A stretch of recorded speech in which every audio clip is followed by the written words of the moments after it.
मैं आप सभी दोस्तों का YouTube प्लेटफॉर्म की सोडा उत्कर्ष क्लासेस पे स्वागत करता हूं।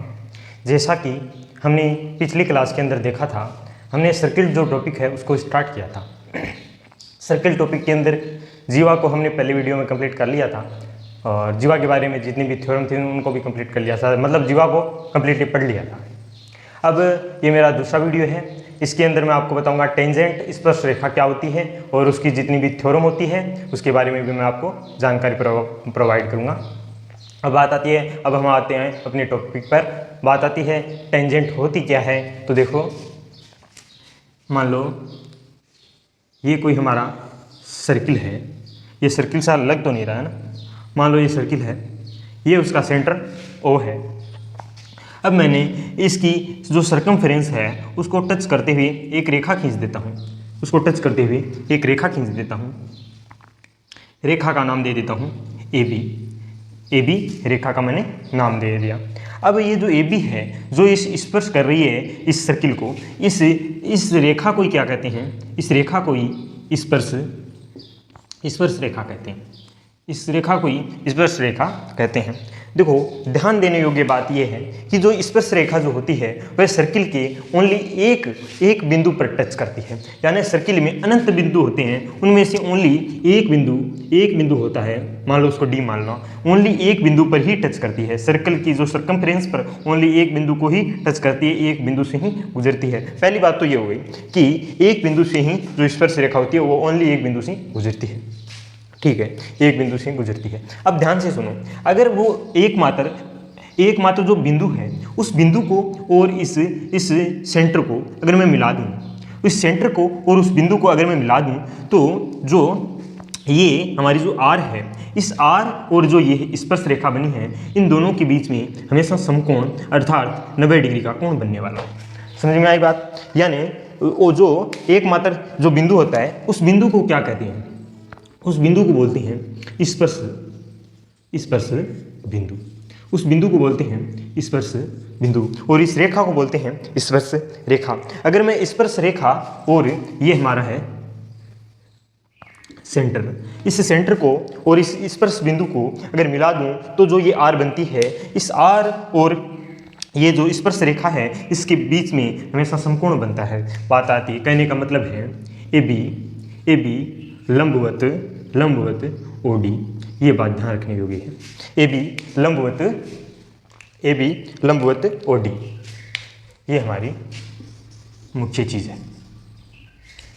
ठीक है, अब आगे चलो, ये चीज़ समझ में आ गई होगी। यानी कहने का मतलब है कोण ODB होगा, उसका मान होगा 90। ये भी बात ध्यान रखनी है। ये आपका नोट्स प्रिपेयर हो रहे हैं। इस प्रकार आप नोट्स बनाते जाइए। तो ये जो चीज़ बताई है इसको एक बार नोट कीजिए या स्क्रीनशॉट लीजिए। ये थी मेरी स्पर्श रेखा या टेंजेंट की सामान्य जानकारी की वह होती क्या है।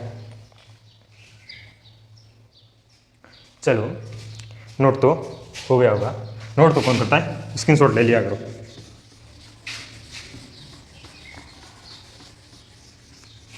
अब आगे पहली हेडिंग डालो। पहली हेडिंग, वृत्त के बाहर एक बिंदु से स्पर्श रेखा। वृत्त के बाहर एक बिंदु से स्पर्श रेखा। वृत्त के बाहर एक बिंदु से स्पर्श रेखा। तो ध्यान दीजिए, मान लो ये कोई एक सर्किल है, ये कोई एक सर्किल है और इसका सेंटर मान लो O है। अगर मैं इस सर्किल के वृत्त के इस सर्किल के बाहर कोई बिंदु ले लेता हूँ P, बिंदु मैंने ले लिया है P, और इस बिंदु P से इस सर्किल पर स्पर्श रेखा देखना चाहता हूँ कितनी है। तो देखो, अगर सर्किल के बाहर कोई भी अगर बिंदु है, सर्किल के बाहर अगर कोई भी बिंदु है तो उस बिंदु से सर्किल पर दो स्पर्श रेखाएं खींची जा सकती है। पहली स्पर्श रेखा ये है और दूसरी स्पर्श रेखा ये है। तो ये दो स्पर्श रेखा हो गई, यानी बाहर कोई बिंदु अगर P है उनसे हमने दो स्पर्श रेखा मान ली। तो इसका जो स्पर्श बिंदु मान लो A है और इसका स्पर्श बिंदु मान लो B है। इस प्रकार से हमने दो स्पर्श रेखा, हमेशा ध्यान रख लेना, अगर वृत्त के बाहर एक बिंदु से अगर स्पर्श रेखा देखना चाहते हो तो हमेशा दो ही बनने वाली है, ठीक है। अब ध्यान से, अगर मैं O को सेंटर को इस P बिंदु से मिलाऊं, कोई दिक्कत? और एक बात पहली मैंने बात बताई थी, अगर सेंटर को स्पर्श बिंदु से मिला दें तो स्पर्श रेखा और त्रिज्या के बीच हमेशा समकोण बनता है। तो अगर मैं इसको मिला दूं तो ये कोण कितने का हो गया? 90 डिग्री का हो गया। समझ में आया कि नहीं? अगर मैं इस O को B से मिला दूं, O को B से मिला दूं तो ये कोण भी कितने डिग्री का बनेगा?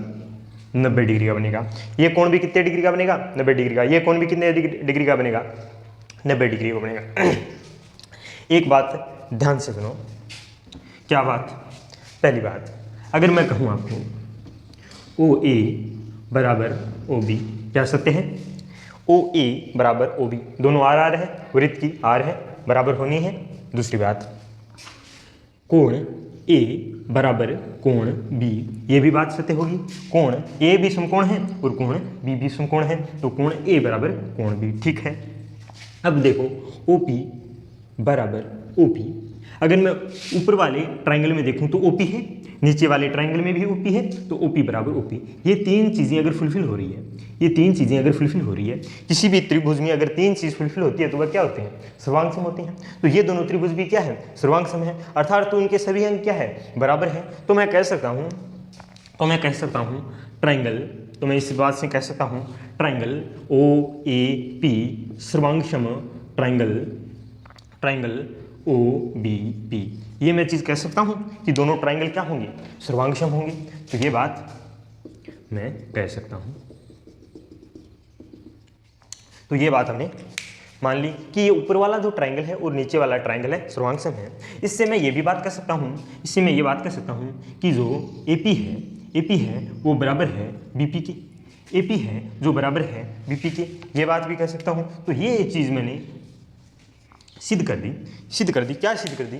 कि जो बाहर सर्किल के अगर बाहर कोई बिंदु ले लेते हैं P, तो उससे जो दोनों स्पर्श रेखा होती है, उस स्पर्श रेखाओं की जो लंबाई होती है वह लंबाई हमेशा बराबर होती है। उस स्पर्श रेखाओं की जो लंबाई होती है वह लंबाई हमेशा क्या होती है? बराबर होती है। ये चीज़ मैंने सिद्ध कर दी। इस चीज़ को आप एक बार नोट कर लो।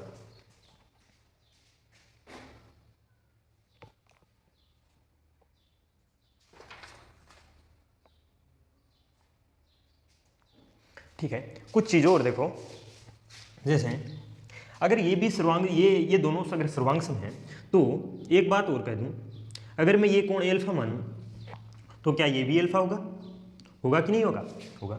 अगर मैं इसको बीटा मान लूं तो ये कोण भी बीटा होगा कि नहीं होगा? ये भी अल्फा तो ये अल्फा, ये बीटा तो ये बीटा। एक बात बताओ मेरे को, अगर मैं AOBP, ये क्या है? एक चतुर्भुज है, ये 90 है, ये 90 है, इनका योग कितना हो गया? ये 90, इनका योग कितना हो गया? 180 डिग्री। तो अगर मैं 180 डिग्री में से, मतलब चारों का योग कितना होता है? 360। अगर मैं 360 में से 180 घटा दूं तो कितने बचे? 180। तो मैं कह सकता हूँ मैं, एक बार ऐसा करो, इसे उतार लो या फिर स्क्रीनशॉट ले लो, मैं बाद में बताता हूँ। इसे उतार लिया होगा ना?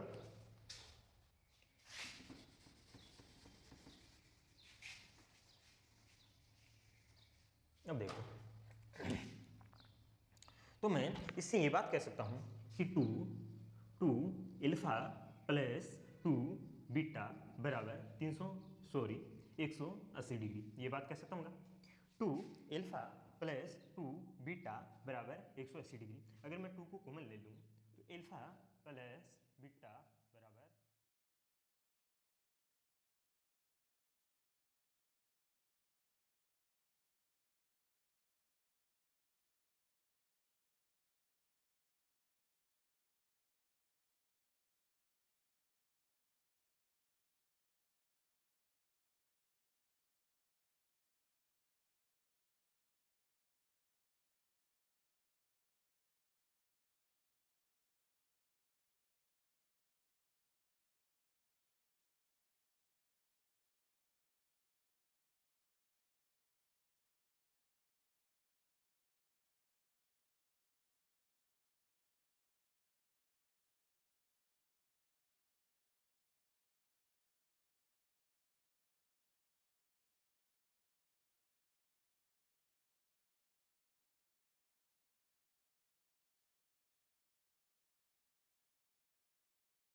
नोट कर लिया होगा।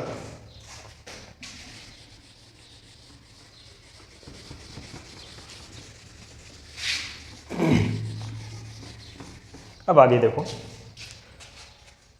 मैं इस टाइप से पढ़ा रहा हूँ ना कि मतलब आराम से लिखा जा सकता है, आराम से नोट्स तैयार कर सकते हो आराम से। ऐसे ही मैंने कोचिंग से मैं भी पढ़ा हूँ।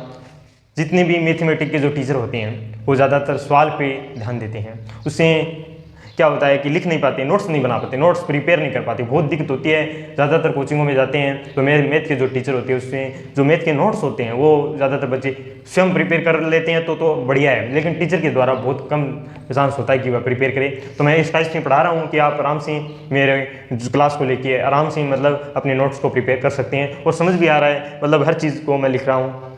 तो कोई भी दिक्कत हो तो कमेंट बॉक्स में ज़रूर लिखिए कि ये हमारी दिक्कत आ रही है, तो मैं उसका भी आपको सोल्यूशन करूँगा। ठीक है, अब देखो आगे इसके बारे में बता रहा हूँ कुछ और एक्स्ट्रा चीज़।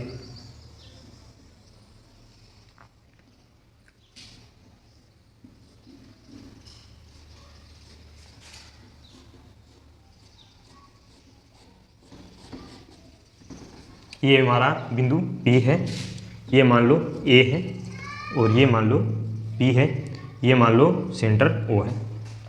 ठीक है, और ये हमने OP को मिला दिया है, ये हमने OA को मिला दिया है, OB को मिला दिया है।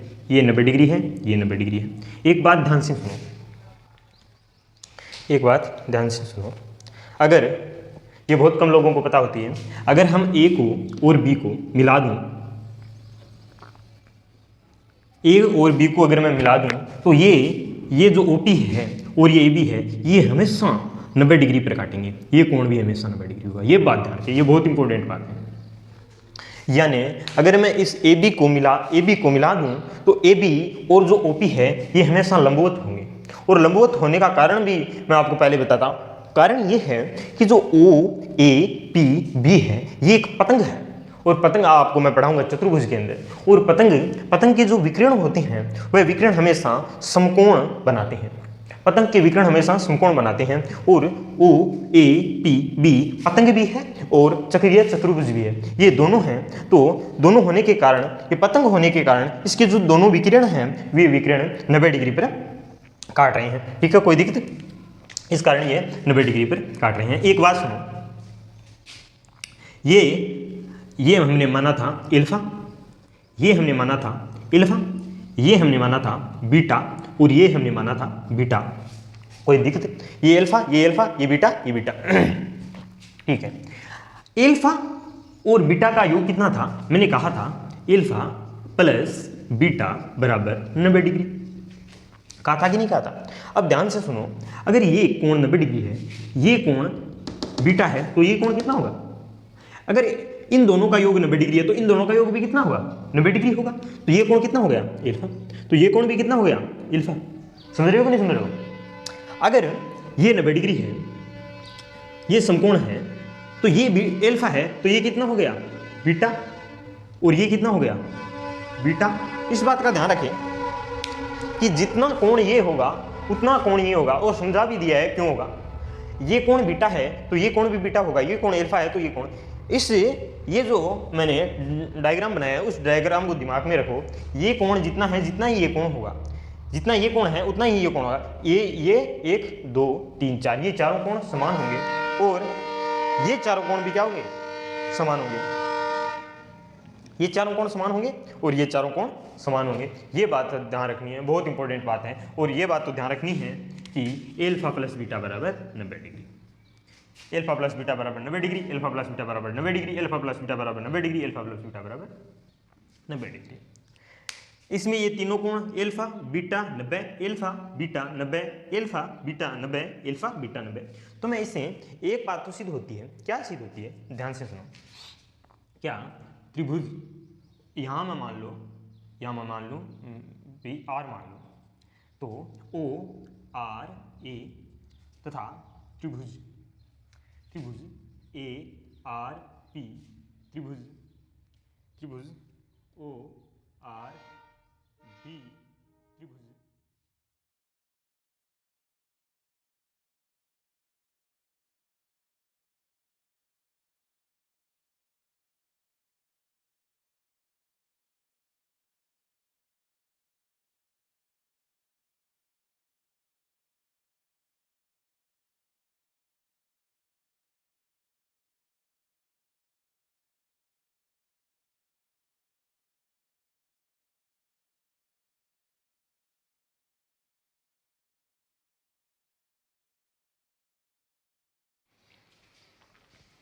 ये आपने नोट कर लिया होगा।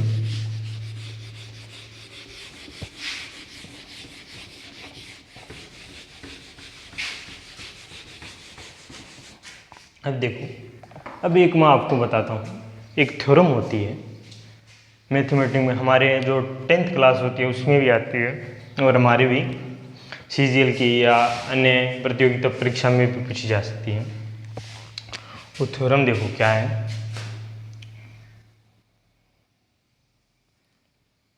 ये मान लो कोई सर्किल है,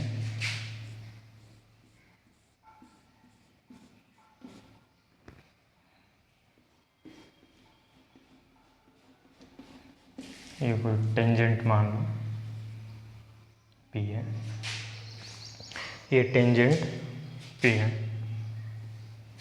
अगर मैं इसमें एक इस प्रकार एक टेंजेंट खींच दूँ, यहाँ हमने ये माना, यहाँ हमने B माना, यहाँ मान लो P Q R मान लो, ये यहाँ मान लो O। अब एक बात बताओ, मैंने आपको शुरुआत के अंदर ये एक चीज़ बताई थी कि अगर कोई भारी बिंदु होता है, उससे अगर सर्किल पर अगर कोई दो स्पर्श रेखा खींची जाती है तो वह दोनों क्या होती है, समान होती है। तो मेरे को एक बात बताओ, ये जो स्पर्श रेखा है AP, क्या ये कह सकता हूँ AP, चलो ब्लैक से लिख देता हूँ, कईयों को दिक्कत होती है। AP बराबर BP, ये दोनों स्पर्श रेखा बराबर है कि नहीं है? ठीक है। अब एक बात बताओ, ये भी तो स्पर्श रेखाएं हैं, यहाँ मैंने मान लो S है, तो मैं कह सकता हूँ AQ बराबर SQ, AQ बराबर SQ। एक बात और कह सकता हूँ BR बराबर SR, BR बराबर SR। ये तीनों बातें इससे आपको पता चल रही है आराम से। ठीक, अब एक बात बताओ, अगर मैं एक थ्योरम होती है, वो थ्योरम क्या कहती है, जैसे अगर ट्राइंगल PQR, अगर ट्राइंगल PQR का मैं परिमाप निकालूं, क्या निकालूं, परिमाप निकालूं, तो PQR का परिमाप क्या होगा, PQ plus QR plus RS, ये होता है इसका परिमाप। अब मैं PQ की जगह PQ और QR, क्या मैं QR की जगह QS और SR लिख सकता हूँ? तो मैं उसकी जगह ऐसा लिख सकता हूँ, देखो PQ plus RP plus QS plus RS, ये चीज़ लिख सकता हूँ। इसको मैंने दो भागों में तोड़ दिया। अब ये जो QS है, क्या मैं QS की जगह AQ लिख सकता हूँ? तो मैं QS की जगह AQ लिख दिया। RS की जगह मैं RB लिख सकता हूँ, RS की जगह मैं RB लिख दिया है मैंने। अब मैं इसकी जगह ये लिख दूँ PQ प्लस RP। अब ध्यान से सुनिए, AQ और QP को मैं AP लिख सकता हूँ, AQ और QP को मैं क्या लिख सकता हूँ, AP लिख सकता हूँ। RP और PB को मैं क्या लिख सकता हूँ, BP।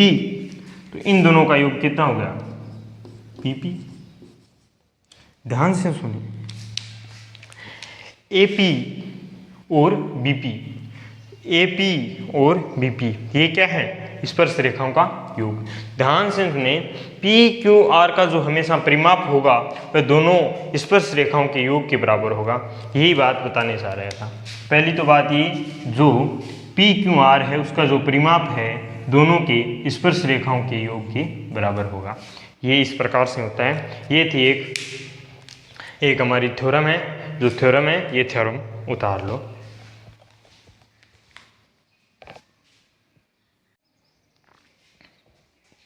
आप सभी दोस्तों ने नोट कर लिया होगा।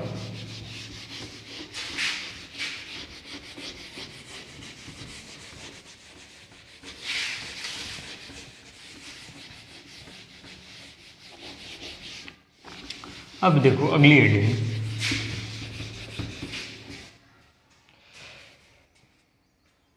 अगली हेडिंग क्या कर रही है?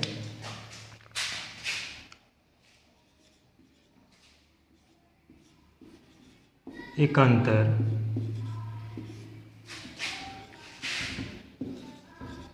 वृत्तखंड में बने कोण। एकांतर वृत्तखंड में बने कोण, तो देखो इसके बारे में जानकारी देते हैं। एकांतर वृत्तखंड में बने कोण, वृत्तखंड क्या होता है ये मैंने पहली क्लास में बताया था। ये कोई सर्किल है, ये सर्किल का सेंटर मान लिया O है। अब ये हमारी कोई स्पर्श रेखा है और यहाँ हमने D पॉइंट मान लिया। मैं यहाँ कोई एक जीवा ले लेता हूँ DA और यहाँ कोई दूसरी जीवा ले लेता हूँ। जब मैंने आपको चार्ट पढ़ाया था उसमें बताया था कि कोई जीवा किसी सर्किल को दो भागों में बांटती है। एक जो होता है बड़ा होता है, एक छोटा होता है। छोटे को बोलते हैं लघु वृत्तखंड और बड़े वाले को बोलते हैं दीर्घ वृत्तखंड। अब एक बात यहाँ एक चीज़ होती है, ध्यान से देखें। जो ये कोण दिख रहा है, ये कोण, अगर ये कोण थीटा है, अगर ये कोण थीटा है तो बात आती है, ये कोण थीटा है तो ये जो BD आपको जीवा दिख रही है, इसके द्वारा इस साइड वाले जो वृत्तखंड दिख रहा है, इस वृत्तखंड, मान लो ये कोई वृत्तखंड है, इस वृत्तखंड में जो ये कोण बन रहा है, यानी ये स्पर्श रेखा इस जीवा के साथ अगर थीटा का कोण बना रही है, स्पर्श रेखा अगर जीवा के साथ थीटा का कोण बना रही है, तो ये जीवा दीर्घ वृत्तखंड या फिर कोई भी इधर वृत्तखंड है, उस वृत्तखंड में भी थीटा का ही कोण बनाएगी। अब मान लो यहाँ ये बीटा का कोण बना रही है, तो यहाँ मान लो ये बीटा का कोण बना रही है, तो इसके द्वारा यहाँ भी बीटा का ही कोण बनेगा। ये नियम कहता है, ये परिमेय कहती है। यहाँ मान लो A है, यहाँ मान लो B है, तो इसके अनुसार क्या होगा, कोण ADB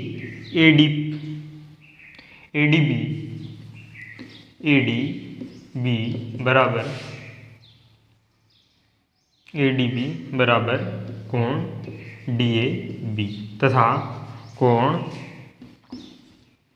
BDA बराबर कोण DBA, ये इस प्रकार होगा। ये है हमारी अर्धवृत्तखंड की परिमेय। ये स्क्रीनशॉट लो, ओके। अब देखो इसमें एक चीज़ और पूछी जा रही है, वो और बता दूं, उसके बाद में ये हमारी दूसरी हेडिंग भी कंप्लीट हो जाएगी।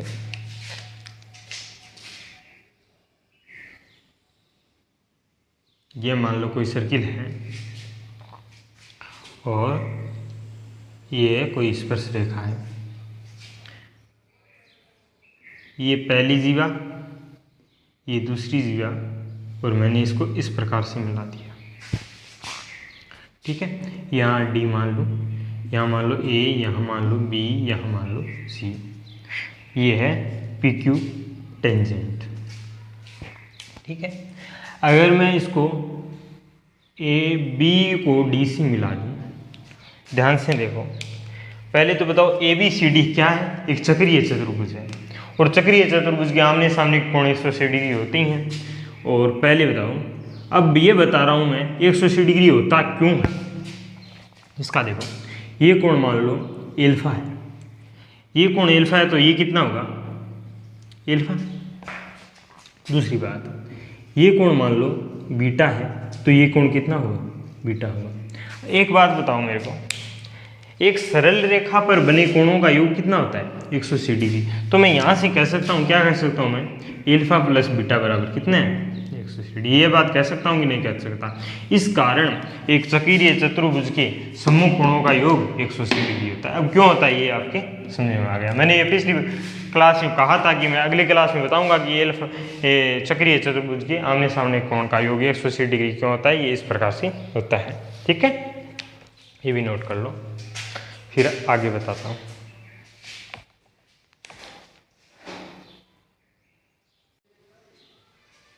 ये आपने उतार लिया होगा।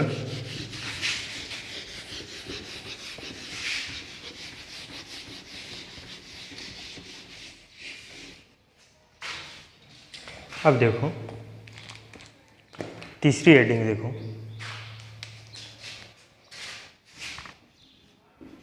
तीन नंबर हेडिंग, दो वृत्तों की उभयनिष्ठ स्पर्श रेखा। जब हम दो वृत्त लेते हैं, जब हम दो वृत्त लेते हैं तो उसकी जो उभयनिष्ठ स्पर्श रेखा है वो उसके बारे में अब चर्चा करेंगे। तो दो उभयनिष्ठ जो स्पर्श रेखा होती है वह दो प्रकार की होती है। देखो जैसे ये एक वृत्त है और ये हमारा दूसरा सर्किल है। अगर मैं ये इसकी स्पर्श रेखा हो गई और ये हुई कॉमन स्पर्श रेखा, और एक मैंने इस प्रकार से खींच दी तो देख, तो जो ये जा रही है इस प्रकार से तिरछी नहीं, एकदम सीधी, तो उस रेखा को बोलते हैं, इसको बोलते हैं अनुस्पर्श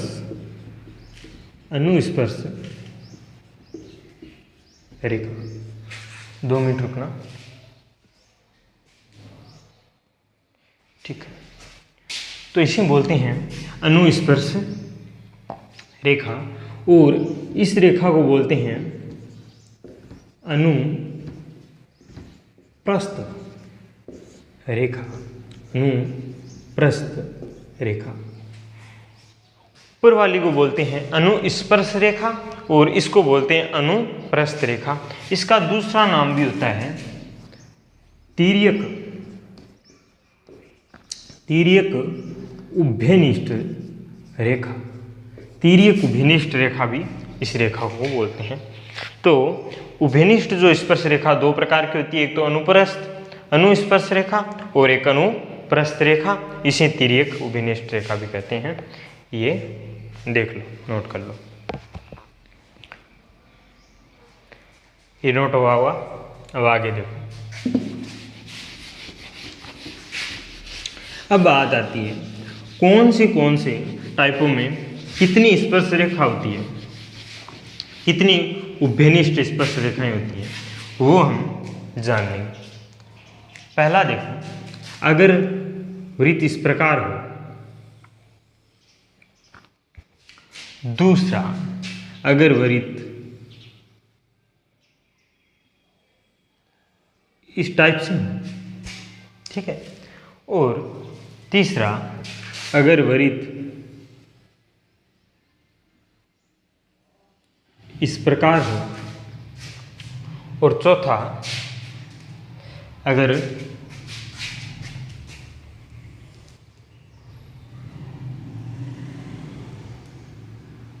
इस प्रकार से हो, और पांचवा अगर वृत्त इस प्रकार से। ये 5 कंडीशन बनती है। पहले में कोई भी स्पर्श रेखा नहीं होगी, स्पर्श रेखाओं की संख्या शून्य होगी, पहले की बात करें तो। दूसरे के अंदर एक स्पर्श रेखा खींची जा सकती है, इसमें एक होगी, इसमें देखें तो एक ये है और दूसरी ये है, तो इसमें दो स्पर्श रेखा खींची जा सकती है। हम इसमें देखें तो एक ये स्पर्श रेखा, दूसरी ये स्पर्श रेखा और तीसरी ये, इसमें 3 स्पर्श रेखाएं खींची जा सकती है। अगर इसमें देखें तो 2 अनुप्रस्थ और 2 अनुस्पर्श, तो ये 4 होगी। ये 5 कंडीशनें होती है हमारी उभयनिष्ठ स्पर्श रेखा की, जो नोट करो। नोट हो गया हुआ? आगे देखो,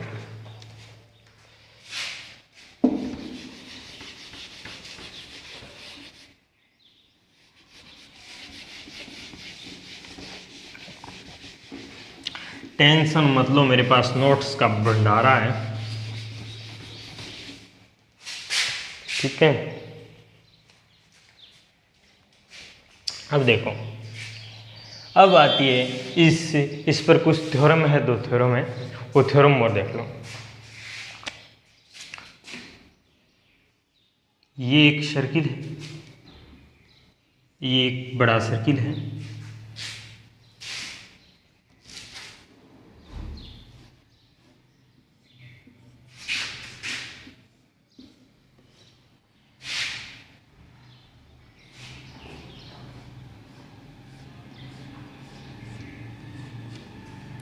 यहाँ मान लो बिंदु P है, यहाँ A है, यहाँ B है, यहाँ C है और यहाँ D है, यहाँ O और यहाँ F। और ध्यान से सुनो, मैंने सबसे पहले बताया था कि 2 स्पर्श रेखाएं बराबर होती है, तो यहाँ मैं कह सकता हूँ कि PA बराबर है PB के। ये बात है कि नहीं है?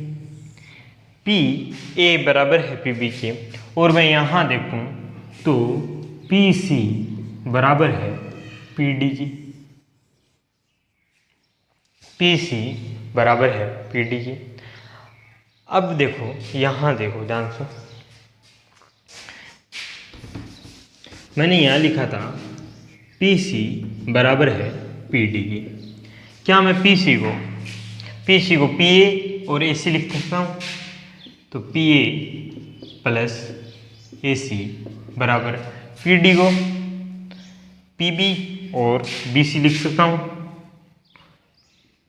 PB और BC।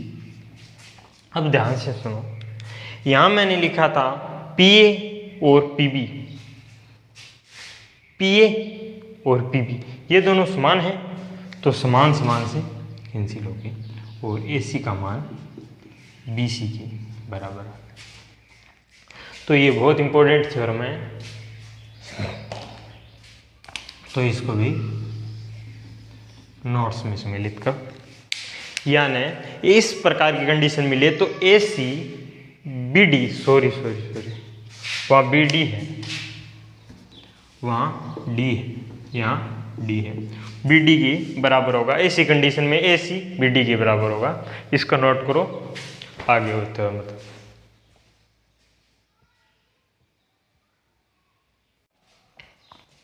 अब देखो, अब हम पढ़ने वाले हैं जो हमने स्पर्श रेखा पढ़ी थी पीछे, उसकी लंबाइयाँ। पहले हम पढ़ेंगे अनुस्पर्श रेखा। अनुस्पर्श रेखा, अनुस्पर्श रेखा की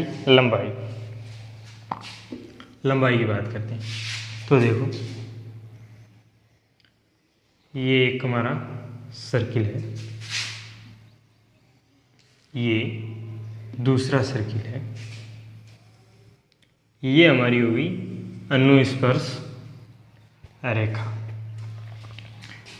ये मान लो यहाँ O है और ये मान लो यहाँ O डैश है। इसको मैंने यहाँ मान लो A है, यहाँ मान लो B है। O को मैंने A से मिलाया 90 डिग्री, O डैश को मैंने B से मिलाया, ये भी 90 डिग्री और ये भी 90 डिग्री। O को मैंने O डैश से मिला दिया। अब देखो, अगर मैं O डैश से A O पर लंब खींच दूँ, ये मैंने लंब खींच दिया। ध्यान दो, यहाँ मान लो मैंने D ले लिया। अब ध्यान दो, ये भी 90 डिग्री है और ये भी 90 डिग्री है, तो क्या AB रेखा D O क्योंकि समांतर हो गई ना, तो यहाँ एक बात ध्यान रखना, AB समानांतर DO डैश। ये बात समझ में आ रही है? AB DO डैश के समांतर हो गई। समांतर होने के कारण AD समांतर होने के कारण यहाँ क्या होगा, जो AD है वो किसके बराबर होगी, BO डैश के, BO डैश के। हम इससे तो मतलब नहीं है, पहले तो ये देखो, अगर ये समांतर है और ये भी 90 डिग्री है और ये भी 90 डिग्री है, तो ये दोनों भी समांतर है, ये दोनों भी समांतर है, यानी AD समांतर BO डैश, AD समांतर BO डैश, ये दोनों भी क्या है, समांतर है। ये दोनों समांतर है, तो मैं ये भी कह सकता हूँ कि AB बराबर O डैश D, AB बराबर O डैश D। ये बात समझ में आ रही है कि आपके, अगर ये रेखा दो रेखा अगर समांतर होती है, तो उनके जो ये भी समांतर है और ये भी समांतर है, तो आमने सामने की, ये तो एक समांतर चतुर्भुज बन गया, और आमने सामने की क्या होती है, भुजा बराबर होती है, तो AD बराबर होगी DO डैश। ये बात समझ में आएगी नहीं आएगी, ये बात इंपॉर्टेंट है, ठीक है। अब आगे देखो, अगर मैं इस त्रिभुज की बात करूं, अगर मैं मान लो ये है बड़ा R, ये है छोटा r, हमें ज्ञात क्या करना है, हमें ज्ञात करना है AB की लंबाई। अब ध्यान से सुनो, AB O डैश D के बराबर है, तो हम AB को ज्ञात न करके DO डैश को अगर ज्ञात कर लें तो AB ऑलरेडी आ जाएगा, मत ही आ जाएगा। तो ये देखो, अब मैं आपको OD की अगर लंबाई पूछूं, यहाँ से लेकर, मान लो ये पूरी अगर R है, तो मैं यहाँ से लेकर अगर यहाँ तक की आपको लंबाई पूछूं, तो आप क्या बताओगे, ये पूरी कितनी है R, ये पूरी कितनी है बड़ा R, ये कितनी है छोटा r, तो ये कितनी हो गई, तो हमारे पास इसकी लंबाई आ गई बड़ा R माइनस छोटा r।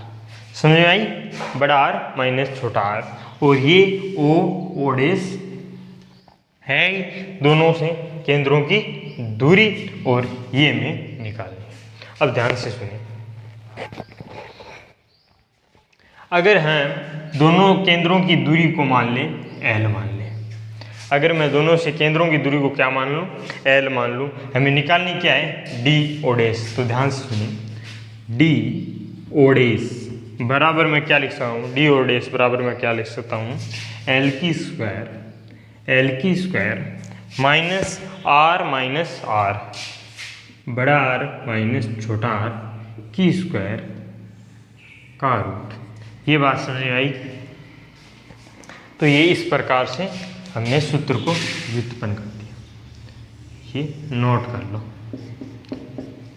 ये है अनुस्पर्श रेखा की लंबाई, ये हमारे पास होगी अनुस्पर्श रेखा की लंबाई, इस प्रकार से ज्ञात होती है, ये अनुस्पर्श रेखा की लंबाई। अब इसको नोट करो या स्क्रीनशॉट लो।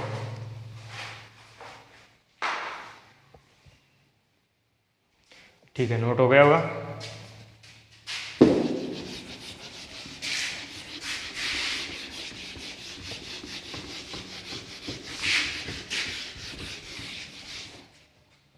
दो मिनट,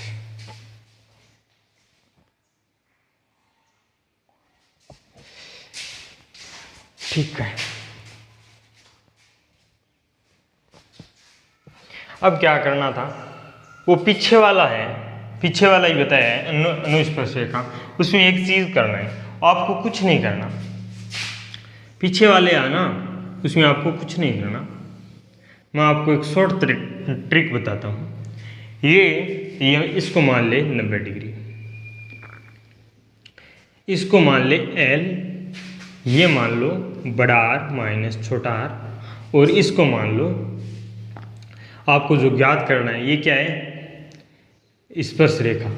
ये क्या है, स्पर्श रेखा, एंड टेंजेंट मान लो, टेंजेंट। तो आपको कुछ नहीं करना, आपको ये जो ट्राइंगल दिया हुआ है, ये मैंने ट्राइंगल बना दिया है, ये आपको शॉर्ट ट्रिक है। इसको मान लो R माइनस R, ये हो गया L, ये हो गई टेंजेंट, और इससे ट्रिपलेट लगा के जितने भी सवाल हैं इससे एक ट्राइंगल से हल हो जाएंगे। ठीक है, इस ट्राइंगल को याद कर लेना। हो गया होगा, अब आगे चलो।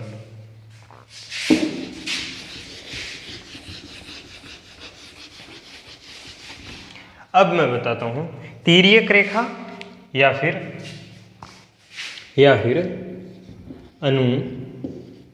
अनुप्रस्थ रेखा, अनुप्रस्थ रेखा की लंबाई, अनुप्रस्थ रेखा या फिर तिर्यक रेखा की लंबाई, वो देखो कैसे आती है।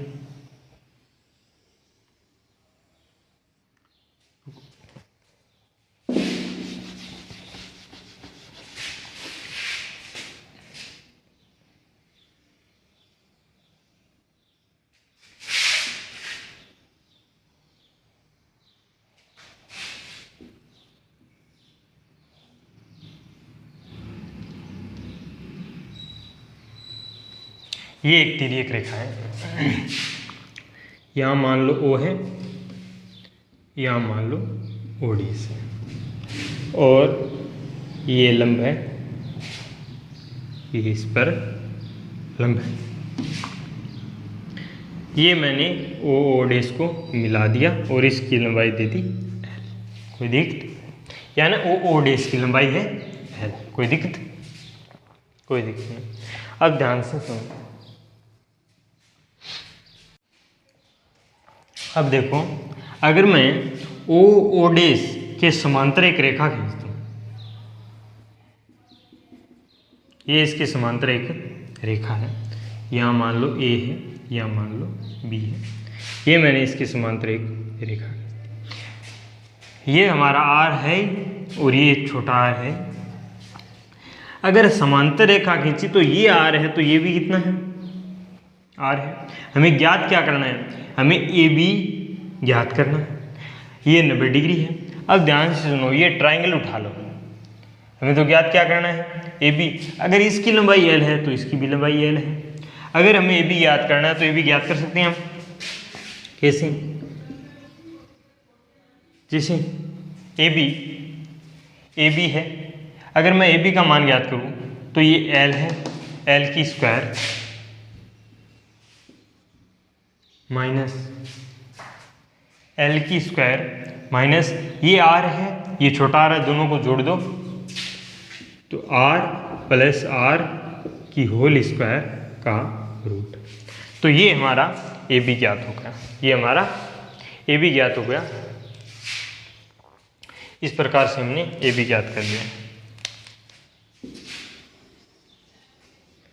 तो ये है तरीका, AB ज्ञात कर लिया। इस प्रकार से हमने अनुप्रस्थ रेखा का मान ज्ञात कर लिया है, नोट कर लो।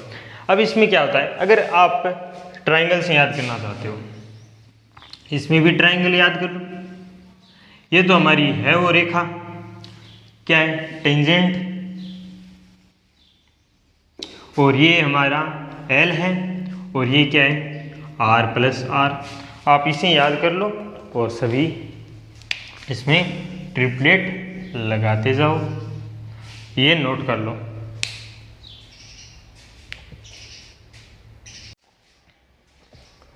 नोट हो गया हुआ।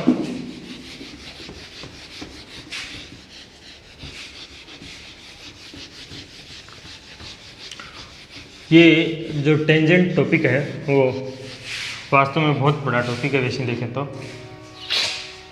अब मैं आपको क्या कहता हूँ, कुछ थ्योरमें हैं, एक दो थ्योरम है, वो थ्योरम और देख लो स्पर्शरेखा के ऊपर। अगर कोई दो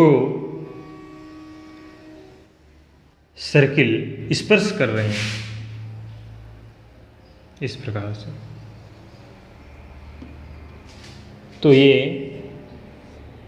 एक टेंजेंट हो गई और ये दूसरी टेंजेंट हो गई और ये तीसरी टेंजेंट हो गई। A B C D E F कुछ भी मान लो यहाँ तो, और यहाँ ओ मान लो। एक बात बताओ मेरे को, यहाँ पर एक बात बताओ, क्या ये टेंजेंट है? तो मैं ये कह सकता हूँ ए बी बराबर बी ओ, ए बी बराबर बी ओ कह सकता हूँ। यहाँ जाए तो मैं कह सकता हूँ बी ओ बराबर बी सी, बी ओ बराबर ए बी बराबर बी ओ बराबर बी सी। तो इससे निष्कर्ष क्या निकलता है? इससे निष्कर्ष निकलता है ए बी बराबर बी सी। ये ध्यान रखें, ए बी के बराबर होगा बी सी, तो ये निष्कर्ष निकलेगा। नीचे देखो, एफ ई बराबर ई ओ, एफ ई बराबर ई ओ और ई ओ बराबर डी ई। तो इससे निष्कर्ष क्या निकलता है? एफ ई बराबर डी ई, एफ ई बराबर डी। ये चीज समझ गए? एक बात बताओ, क्या ए सी एफ डी के बराबर नहीं है? तो ए बी एफ ई के बराबर नहीं होगा, तो इससे ये चारों भाग बराबर नहीं हुए। तो मैं ये से कह सकता हूँ ए बी बराबर बी सी बराबर बी ओ बराबर एफ ई बराबर ई ओ बराबर ई डी। ये बात ध्यान रख लेना। ये है थ्योरम के रूप में, इसको नोट कर लो, फिर आगे बताता हूँ।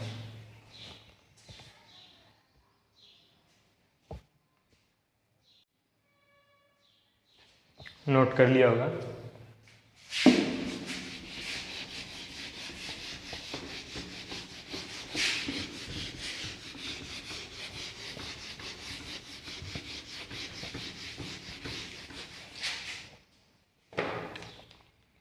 अब देखो एक थ्योरम और,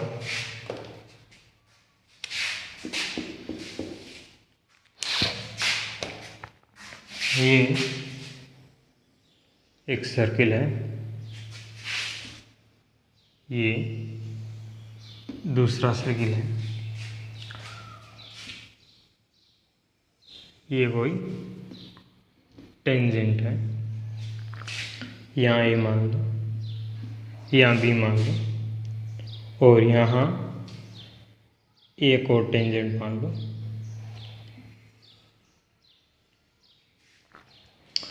यहाँ आप सी मान सकते हो, यहाँ डी मान सकते हो। एक बात बताओ, क्या मैंने आपको जस्ट थोड़ी देर पहले ये बताया है कि ए डी बराबर डी सी बराबर डी बी? क्या मैंने थोड़ी देर पहले ये चीज़ बताई है? ए डी बराबर डी सी बराबर डी बी बताइए कि नहीं बताइए? अब इस ट्राइंगल को बाहर निकालो। इस ट्राइंगल को जब मैं बाहर निकालूंगा, ये कुछ इस प्रकार से बन जाएगा। यहाँ है ए, यहाँ है बी, यहाँ है डी और यहाँ है सी। ये इसके बराबर है और ये तीनों बराबर है। मैंने कल आपको ये चीज़ नोट कराई थी पिछले वीडियो में। क्या नोट कराई थी कि कोई भी अगर ट्राइंगल हो, उसमें अगर ये तीनों चीज़ बराबर हो, तो ये जो कोण होता है हमेशा कितने डिग्री का होता है? 90 डिग्री का। हमेशा याद रख लेना, क्या याद रखोगे कि AD बराबर DB बराबर CD अगर हो तो कोण C बराबर हमेशा कितने डिग्री का होगा, 90 डिग्री होगा। ये बात नोट करके रख लो, बहुत इंपॉर्टेंट है, बहुत काम आएगी, बहुत काम आती है ये थ्योरम। तो यहाँ भी काम आएगी। क्या काम आएगी, ये अगर तीनों बराबर है तो ये कोण कितने डिग्री होगा। और ये बात हमेशा याद रख लेना, ये कोण हमेशा 90 डिग्री होता है, ये भी नोट कर लो, फिर आगे थ्योरम बताता हूं।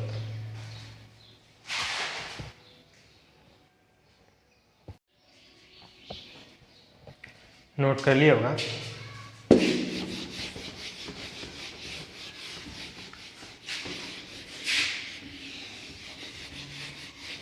इनको आप ऐसा करो, क्या करो, जो लिखाया है उसको एक बार नोट कर लो सारे को, फिर उसको 3-4 बार पढ़ोगे ना, वो दिमाग में बैठ जाएंगे।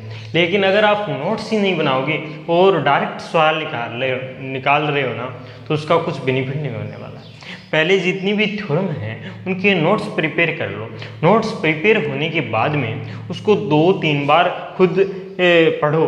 पढ़ने के बाद में ये मतलब सारी याद हो जाएगी, और उसके बाद में सवाल निकालो, उसके कुछ मज़े अलग है। आप ऐसा नहीं करते हो ना, इसी कारण क्या होती है, एडवांस समझ में नहीं आती।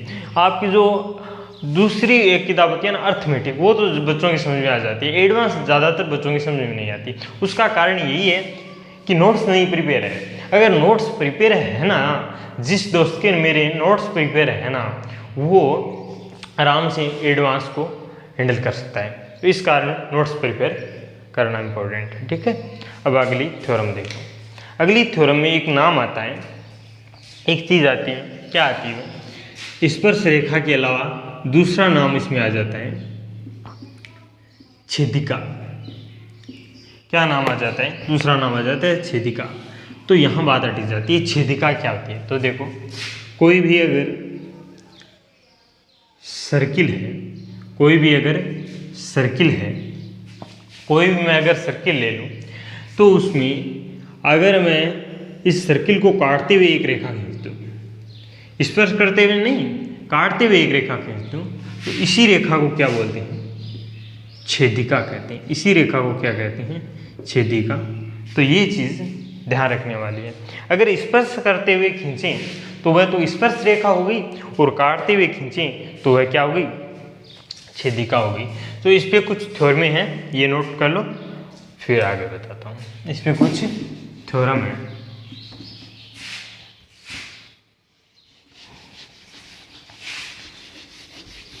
वह थ्योरम में क्या है वो देखो। अब जो मैं बताने जा रहा हूँ तो बहुत इंपॉर्टेंट है, एडवांस का मूल कहा जाता है, ऐसा मान लो, बहुत इंपॉर्टेंट थ्योरम है, वो देखो।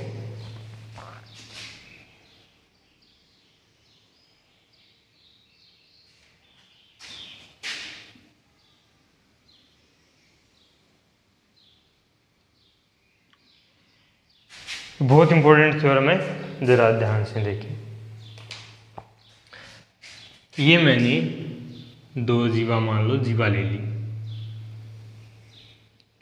ये ए ले लिया, ये बी ले लिया, और ये सी और ये डी, और दोनों पी पर कट कर रही है, दिक्कत नो दिक्कत। और मैंने यहाँ भी बाहर ले ली कोई, एक ये ले ली और दूसरी ये ले ली, पी पर कट रखा है।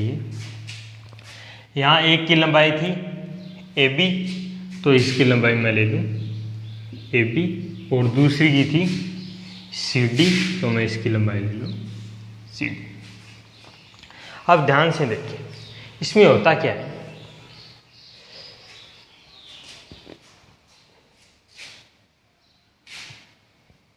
इसमें होता क्या है, जो खंड बन रहे हैं ना, उस खंडों का जो गुणनफल होता है वह बराबर होता है।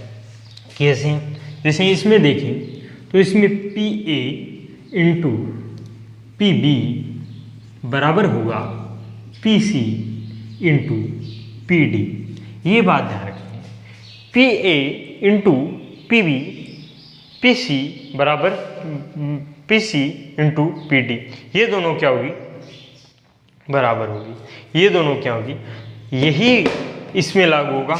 ये सेम टू का सेम उतार दो, क्या PA इंटू PB बराबर PC इंटू PD। यही थ्योरम मैंने यहाँ उतार दी, यही थ्योरम है। यहाँ क्या है, PA into PB PC into PD। ये इस प्रकार दो थ्योरम हैं, इनको नोट कर लो। एक और अगर आप इनके साथ ही देखना चाहो तो बहुत बढ़िया, वो भी देख लो फिर।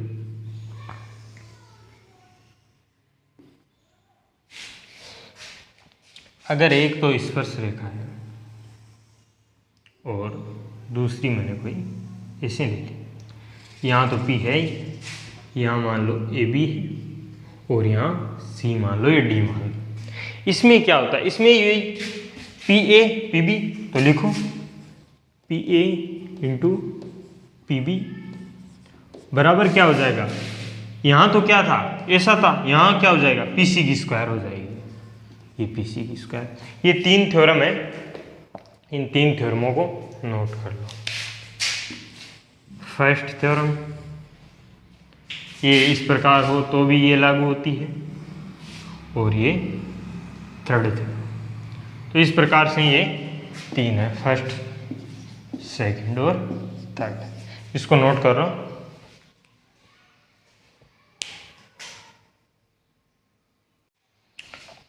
नोट कर लिया होगा।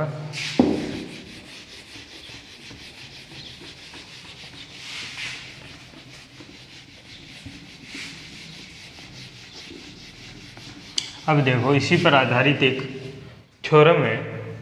ये जो नियम था वो क्या है, वो भी देख लो। ये एक सर्किल है, ये दूसरा सर्किल है। ये मैंने पहली टेंजेंट खींच थी, ये मैंने दूसरी टेंजेंट खींच थी। ये मैं इस प्रकार बीच से लगे, यहाँ P है, यहाँ A है, यहाँ B है, यहाँ आप CD मान सकते हैं। अभी मैंने जो थ्योरम बताई है उसके अनुसार देखो, उस थ्योरम के अनुसार क्या है, PC इंटू PD बराबर है PA की स्क्वायर के, है कि नहीं। PC PD PA की स्क्वायर की, है कि नहीं। यहाँ देखो, यहाँ है PC इंटू PD बराबर PB की स्क्वायर की, है कि नहीं है, PB की स्क्वायर के। ये लेफ्ट साइड बराबर है तो राइट साइड भी बराबर होगी। तो यहाँ क्या है, PA की स्क्वायर बराबर PB की स्क्वायर, तो मैं कैसे स्क्वायर से स्क्वायर कट गई, PA बराबर PB। तो ये सिद्ध करना चाह रहा था, ये भी नोट कर लो। यानी PA ऐसी कंडीशन में PA PB की भी बराबर होती है, ये थ्योरम भी नोट कर लो।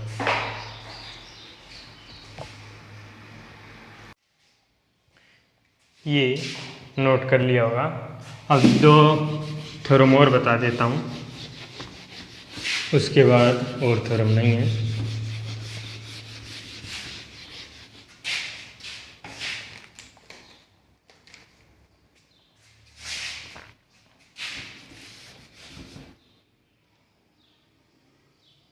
ये कोई सर्किल है, ये इसकी स्पर्श करता हुआ दूसरा सर्किल है। ये सर्किल से लग तो नहीं रहे हैं ना, मेरे से सीमेंट हैं। ये O मान लो, ये O डैश मान लो, और यहाँ से मैं ऐसे खींच दूँ। ये इसका स्पर्श बिंदु P, यहाँ मैं मान लो A मान लिया, यहाँ मैं B मान लिया। अगर स्पर्श बिंदु से ही गुजर रही है, कोई रेखा अगर स्पर्श बिंदु से यहाँ से स्पर्श बिंदु से गुजर रही है, तो मान लो अगर इसकी R1 है और इसकी R2 है तो हमेशा याद रखिए AP बटा BP हमेशा R1 बटा R2 होगा। ये थ्योरम कहती है, ये थ्योरम है, इसको और नोट कर लो। इसके बाद में एक और बताता हूँ।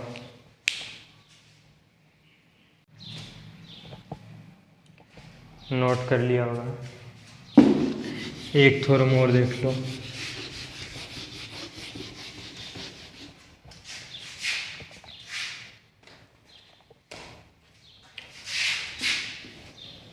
ये कोई सर्किल है, ये दूसरा सर्किल है और ये हमारी टेंजेंट है, ये हमारी टेंजेंट है। यहाँ वो है और यहाँ ओडेस है